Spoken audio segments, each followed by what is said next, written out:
তো ফ্রেন্ডস, আজকে আমি আবার একটা সিম্পল প্রসেসে কুমড়োর তরকারি রান্না তোমাদের সঙ্গে দেখাবো।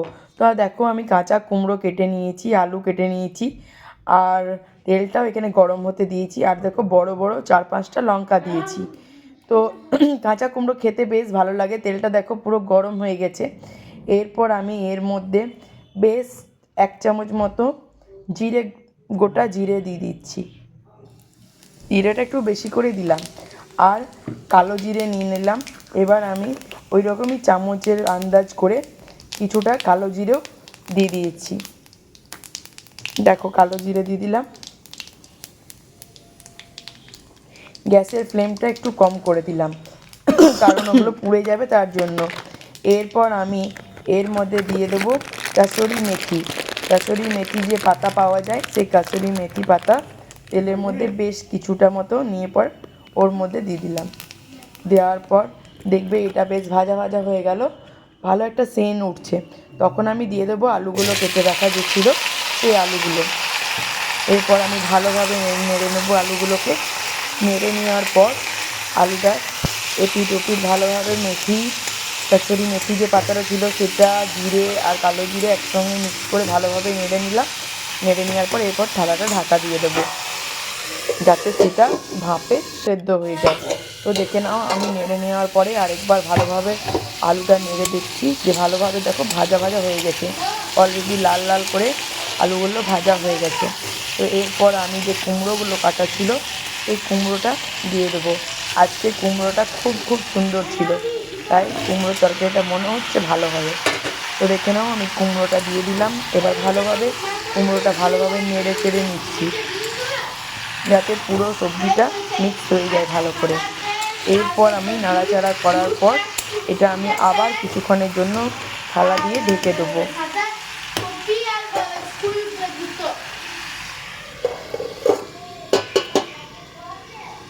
তো দেখো, থালাটা ঢেকে দেওয়ার খুলে দিলাম। কিছুক্ষণ নাড়ার পর তো এটা ভাপে একটু একটু মানে সেদ্ধ হয়ে গেছে হালকা হালকা।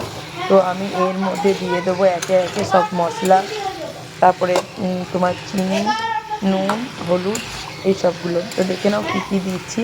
প্রথমেই দিয়ে দেবো নুন। তো আমি আন্দাজ মতো এর মধ্যে নুন দিয়ে দিলাম। আমার এই চামচটা খুবই ছোটো ছিল, তো আমাকে বেশ কয়েকবারই দিতে হয়েছিল নুনটা। তো এটা আমি নিজের আন্দাজ মতো দিয়েছি, তোমরাও নিজেদের আন্দাজ মতো দিয়ে দিও। তো এরপর দেখো, আমি নুনটা দিতে দেওয়া হয়ে গেল। এরপর আমি এর মধ্যে দিয়ে দেবো কিছুটা পরিমাণ চিনি। তো প্রথমে আমি হলুদটা দিয়ে দিচ্ছি। তো দেখে নাও, আমি 1 চামচ মতো হলুদ নিলাম ছোটো চামচে। তো আমি এটাও আন্দাজ মতনই দিলাম হলুদটা।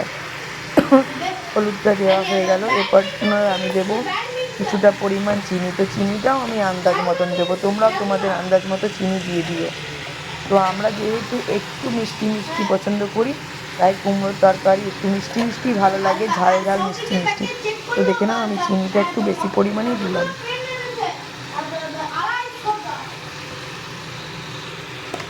এরপর আমি দিয়ে দেবো জিরে গুঁড়ো। আমার কাছে জিরে গুঁড়ো ছিল, তাই আমি জিরে গুঁড়ো দিলাম। যদি কেউ পারো তো আদা জিরে একসাথে বেটেও দিতে পারো। তো আমি জিরে গুঁড়োটাই দিয়ে দিলাম।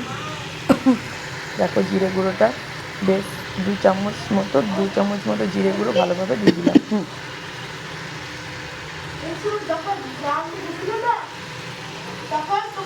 এরপর আমি সবজিটাকে ভালোভাবে নেড়ে নিয়েছি। নেড়ে নিয়ে দেখে নাও, একটু আমি আদাটা ঘষে রেখেছিলাম, সেই আদাটাকে এর মধ্যে আমি দিয়ে দিলাম। আদা ঘষে রেখেছিলাম, ঘষা আদাটা দিয়ে দিলাম। দেওয়ার পরে একটু ভালোভাবে নেড়ে নেবো।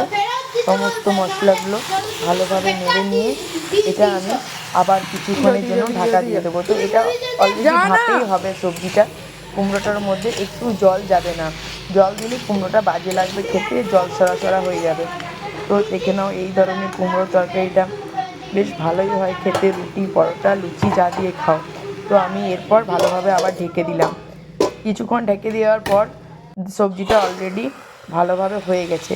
তো আমি দেখে নাও, সবজিটা খুলেই দেখি, খুব সুন্দর সবজিটা সেন্ট বেরিয়েছে। আমার সবজি পুরো রেডি। তো আমি ভালোভাবে, যেহেতু সবজিগুলো সব গোটা গোটা আছে, তো আমি কুমড়ো আলুটাকে খুব ভালোভাবে খুন্তিতে করে মেখে নেবো। যাতে সব ভালোভাবে মিক্স হয়ে যায়। তো দেখো, কেউ কেউ এরকম গোটাও রাখতে পারো, তো আমি ওইভাবে রাখি না, এটাকে ভালোভাবে মেখে নিচ্ছি। বলেছিলাম না কুমড়োটা খুবই সুন্দর ছিল, কাঁচা কুমড়োর সবজি এই ধরনের করলে খুব সুন্দর লাগে। যদি এটা দিনের বেলা হতো তাহলে আমি এর মধ্যে পুঁই শাকও অ্যাড করতাম, পুঁই ডাঁটাও অ্যাড করতাম, তাহলে এই সবজিটা দিনের বেলায় ভাতের সঙ্গেও খুব ভালো লাগতো। এইভাবে কুমড়ো রান্না করে খেয়েও খুব খুব সুন্দর লাগবে। অনেকে কুমড়ো সবাই রান্না করো সবাই নিজের নিজের প্রসেসে, আমি রান্না করলে কুমড়ো রাত্রেবেলায় এইভাবে রান্না করি। তো তোমরাও এই ধরনের কুমড়োর রেসিপি করে দেখো। কুমড়ো রান্নার কাছে গড়া নয়, কুমড়োর কাছে গড়া। কুমড়ো যদি সুন্দর হয় কুমড়োর তরকারি অটোমেটিক সুন্দর হবে। কিছু কিছু কুমড়ো থাকে যেগুলো অলরেডি জল থসথসে হয়, তো জল থসথসে কুমড়োগুলো ভালো হয় না। তো তোমরা সবাই এই ধরনের কুমড়োর তরকারি বানিও। আমার কুমড়োর তরকারি অলরেডি রেডি হয়ে গেছে, খুব সুন্দর এর থেকে সেন্ট উঠছে। তো চলো আমরা এই কুমড়োর তরকারি পরোটার সাথে আমরা খাই। তোমরাও এই ধরনের কুমড়োর তরকারি বানিয়ে খাও।